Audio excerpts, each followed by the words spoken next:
We will not buy the F-35 fighter jet. That was Justin Trudeau about 8 years ago, claiming that his Liberal government would not be buying the F-35 fighter jet. Today, though, a little different. The federal government is buying the F-35 fighter jet. In fact, they are buying more F-35s than the Conservative government before him had promised. So in this video, I will go over this incredible, historic flip-flop. I mean, there has not been a flip-flop more blatant than this one. Proof coming at you now with this back-to-back. Here is Trudeau back in 2015, several clips cut together with his defense minister this week, claiming how incredible this fighter jet is. The new Liberal government won't buy the overpriced F-35 stealth fighter jet. The F-35 is a modern, reliable, and agile fighter aircraft. It's a stealth fighter that will cost tens of billions more than what Harper promised. A stealth fighter that can't defend our Arctic. A stealth fighter that's not actually stealth. It is the most advanced fighter on the market, and it is the right aircraft for our country.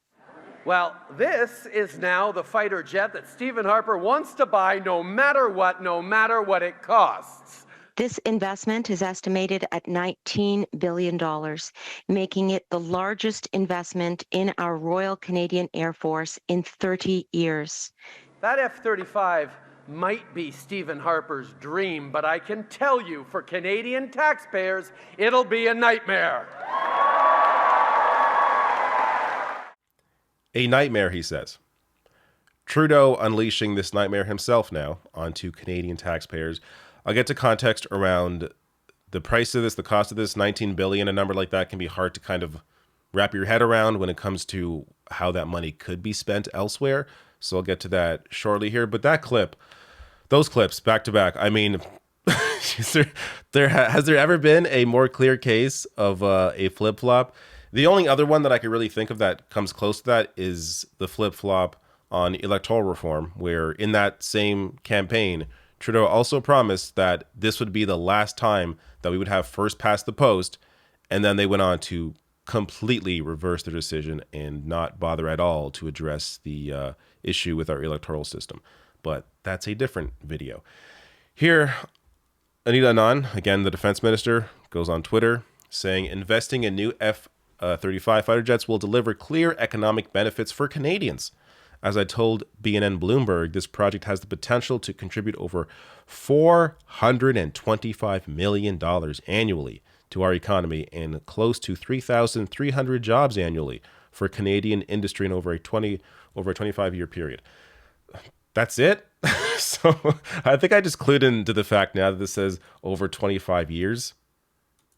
That really isn't much of anything. To be clear here, these fighter jets are not being put together in Canada. They're made in Texas. This is a boon to the American industry. So there are some parts that are being made in Canada, but they are largely, they're being put together, manufactured in Texas by Lockheed Martin. Billions and billions and billions going to another defense contractor. So this is where the money could be spent. This is put together by the Women's International League for Peace and Freedom Canada. So I'll link to their page below this video under sources on YouTube, as well as all my other sources here. But here's what they put together. So $19 billion price tag for 88 fighter jets. Again, I'll get to what the previous Conservative government promised here. But this could be used for, this $19 billion, 15 state-of-the-art healthcare complexes. So they base all these figures, as they show you here, on the cost of other things that have been developed recently, like this $1.2 billion cost for West Park Healthcare Center in York, Ontario. They also say 760 Indigenous wellness centers, 240 high schools, 130 kilometers of light rail transit, or 87,842 green affordable housing units. So all various ways that this money could be spent. Again, I think this is the best way to kind of give context here, because, you know, if you tell me, oh, they're going to develop 10 fighter jets, I wouldn't like would that have impacted me differently than 88 fighter jets? So it's hard to know just based on the number and even based on the billions, unless you actually break it down and see where that money could be going and where it's going instead. Now, also, again, here we go. On the Conservative government. So Stephen Harper announced in 2010 that it would buy 65 versus now 88. Back then, 65 F-35s at a cost of $9 billion in a sole source contract. That fell apart in 2011 when the Federal Auditor General and the Parliamentary Budget Officer challenged the process by which the F-35 was chosen, as well as the Conservatives' $9 billion price tag. The Auditor General criticized bureaucrats in the Department of National Defense for failing to do their due diligence on the cost of the fighters and for withholding information from Parliament. The PBO said the more likely cost of 65 fighters when maintenance over 30 years was included would be $29.3 billion at the end of their full cycle. So $29.3 billion for their full cycle. Compare that to the $19 billion up front here. So this is not the full cycle. We will get to the full cycle, but before I do that, I have to set it up with this clip from again back 7 or 8 years ago, when Trudeau was discussing, what a slip up there. When Trudeau was discussing the cost of these fighter jets. Trudeau, you've mentioned and announced these changes to the armed forces, but you haven't announced an overall price tag for the changes that you're talking about. What is that price tag? We know that choosing to cancel the F-35 procurement by the Conservative government and choosing instead to replace with a competitive bids from the many alternatives out there, we will be saving tens of billions of dollars in the coming decades. Tens of billions of dollars is what Trudeau said they would be saving. How do you think this held up? So I showed you the number before.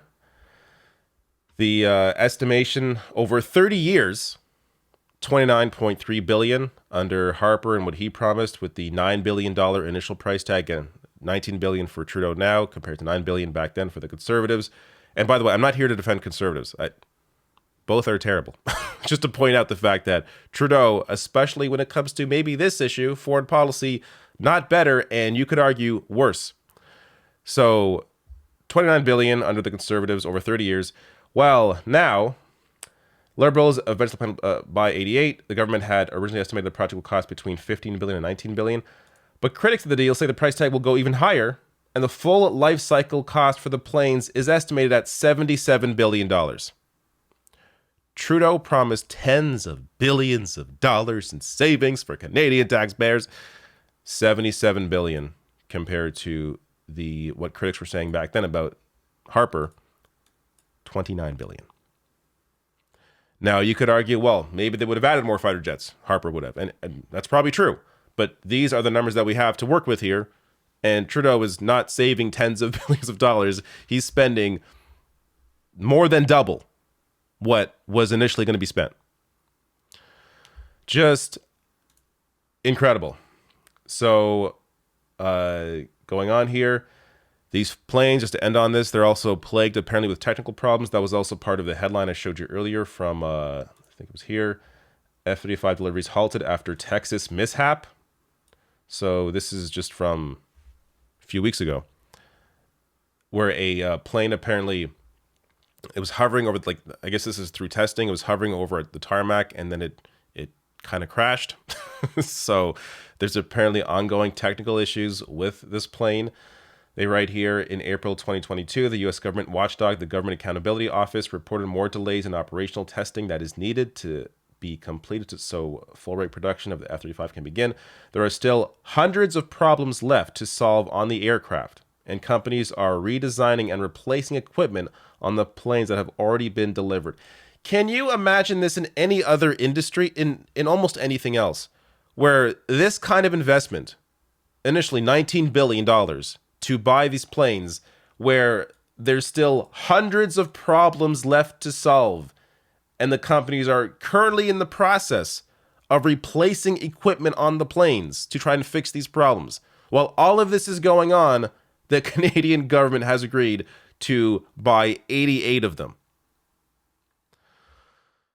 It is just completely wild. Like, are we in the middle of a world war? Who needs these planes? Why is this necessary? Look, I understand, like, if you have a vested interest in this, if you, I don't know, if you're a pilot in the Air Force, maybe you fly these planes, maybe you care about maybe this is of concern to you. But considering what Canadians actually need right now, healthcare, I would think, being the major one, there is a massive issue when it comes to underfunding of our healthcare system. You have all this money being spent on planes that largely are just there as a warning mechanism as opposed to actually being engaged in any kind of combat. It really just appears to be a massive waste, as Trudeau himself said back when he was running to become Prime Minister.